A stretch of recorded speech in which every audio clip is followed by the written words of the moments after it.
to another video. My name is Heather, and as always, I'm reading with a vengeance, and as always, I hope you are as well. I hope everybody is doing very, very well. Welcome if you are new to my channel. Very warm welcome, and I'm glad you're here.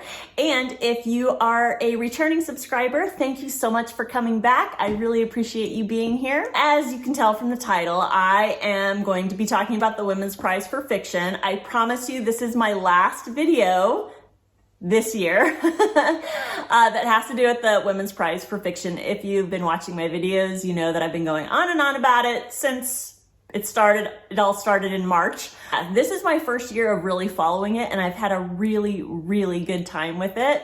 I did a video, it was mostly a celebrating women video back in March, I think, where I talked about my history with the Women's Prize, kind of my retroactive history with the Women's Prize.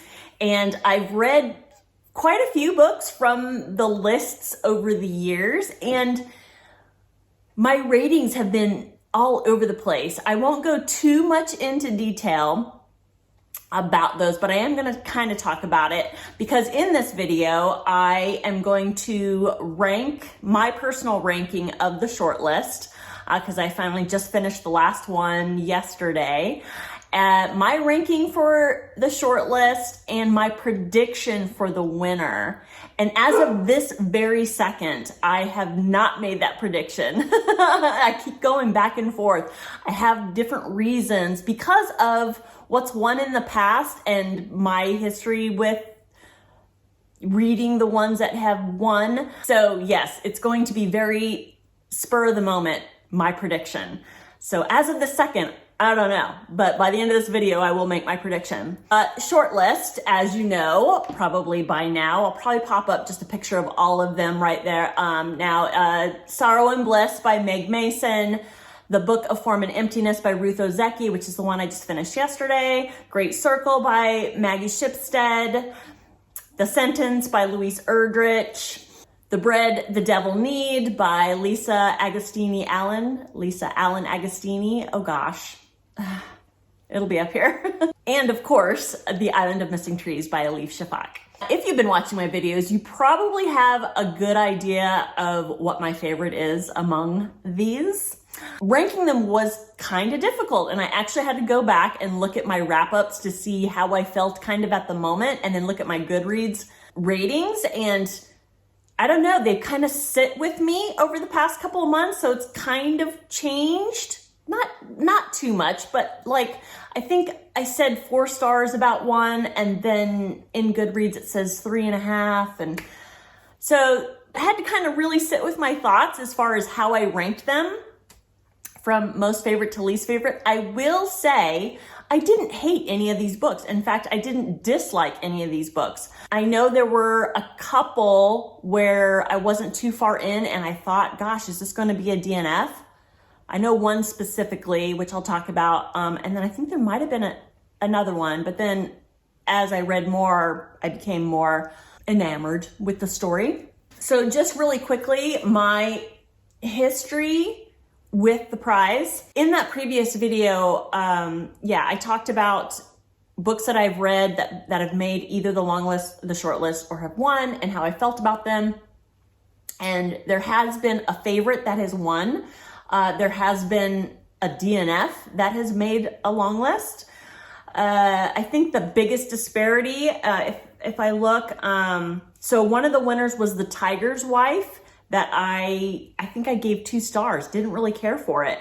But if you've been following me, I only just read The Song of Achilles by Madeline Miller last year, and it made my top 21 of 2021, probably my top 3.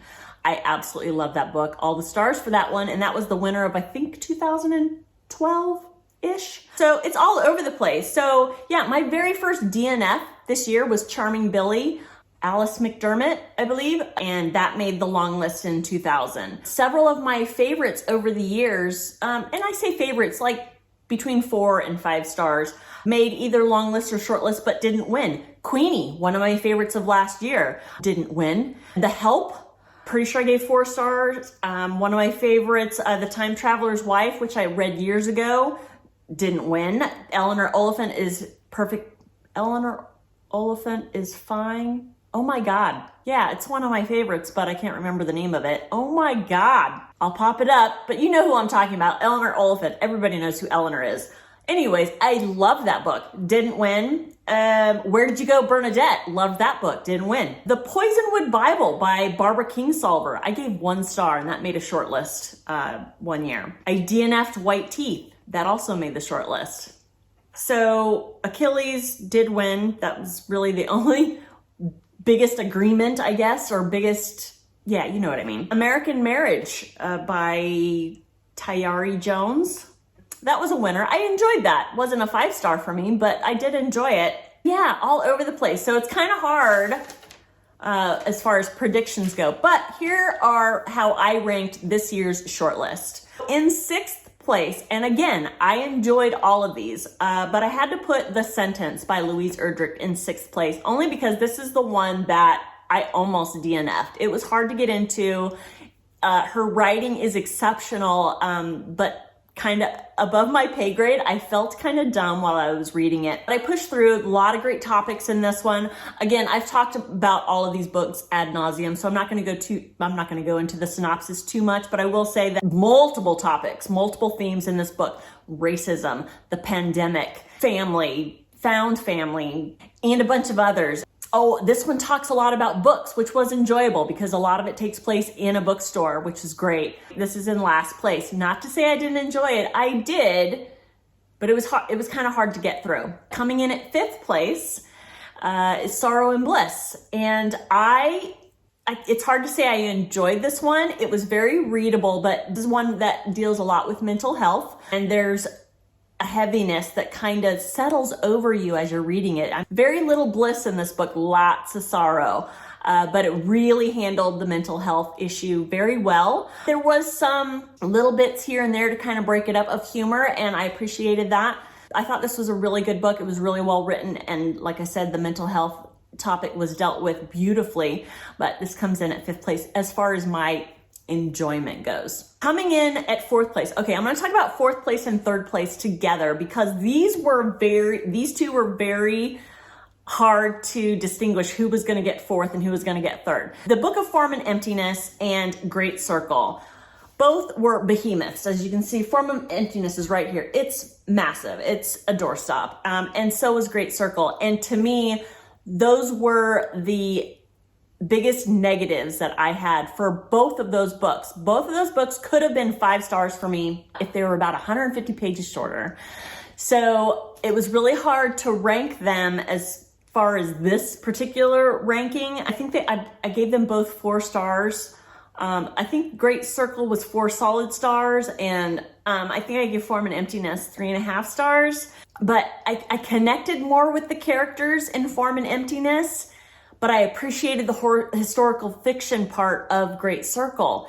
And if you watched my wrap up about Great Circle, you know, I talked about how I was 150 pages into it when I thought that this was going to be a favorite of mine. I thought it was going to be a 5 stars, and then it just went on forever, and that just really took away from it for me. Form and Emptiness had a lot to do with mental health and grief, and they handled it interestingly. Yeah, but I really connected to Annabelle and Benny more than I connected to Marion in Great Circle.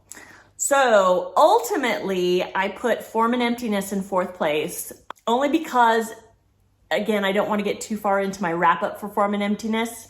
I'm going to save that for my wrap up. There was probably about 100 pages in the middle where it kind of lost me a little bit. It got a little bit too magical realism. So anyways, 4th place, Form and Emptiness, and I put Great Circle in 3rd place. In 2nd place, and again, this is not going to be any surprise to you what's in 1st place if you've been watching my videos, but in 2nd place, I put The Bread the Devil Need by Lisa Allen-Agostini, and I hope I'm saying her name right that time. The Bread the Devil Need in 2nd place. I really enjoyed it. It was very readable, very well written.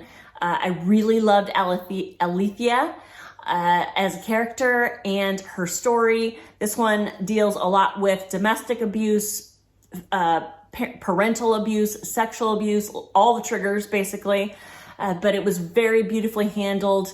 And yeah, this was one that took me by surprise as far as how much I I enjoyed it. Again, really hard topic, so it's hard to use that word enjoyed, but I really loved it. Yeah, I really loved it. My favorite of the short list for the Women's Prize for Fiction this year, obviously, is The Island of Missing Trees by Elif Shafak.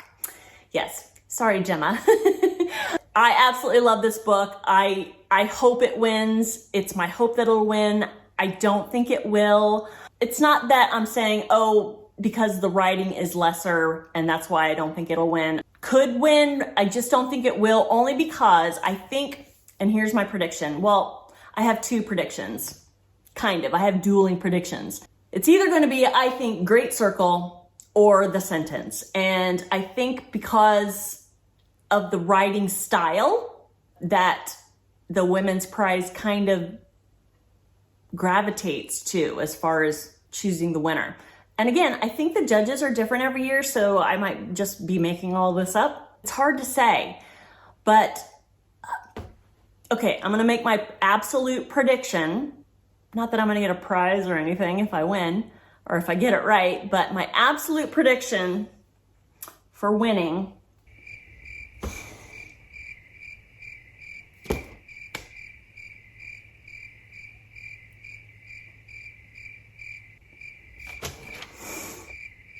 you know what? I'm just going to, do you want to know what? I'm just going to go off the reservation here. Sorrow and Bliss. Sorrow and Bliss is my prediction for the Women's Prize for Fiction winner. 2022 Women's Prize for Fiction. Is it 2022? Yeah, 2022 Women's Prize for Fiction. Heather's prediction from Reading with a Vengeance. Sorrow and Bliss by Meg Mason. So I'm going to post this on Tuesday or publish it or whatever the YouTube word is. I'm not going to do a reaction to the winner or anything like that. Next video that I do after the announcement of the winner, I'll mention it, but this will be my last video that deals with the Women's Prize for Fiction until next March. It's been a lot of fun. I absolutely love this prize. I absolutely love following it. I thought the short list was fantastic. I thought the long list was fantastic as well. I probably will read the rest of the long list eventually. They're still all on my Goodreads TBR. Yeah, so those are my rankings. That's my prediction.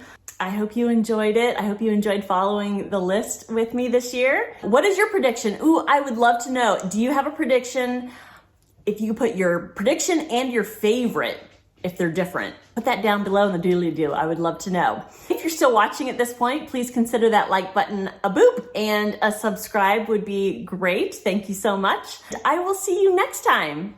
Bye-bye.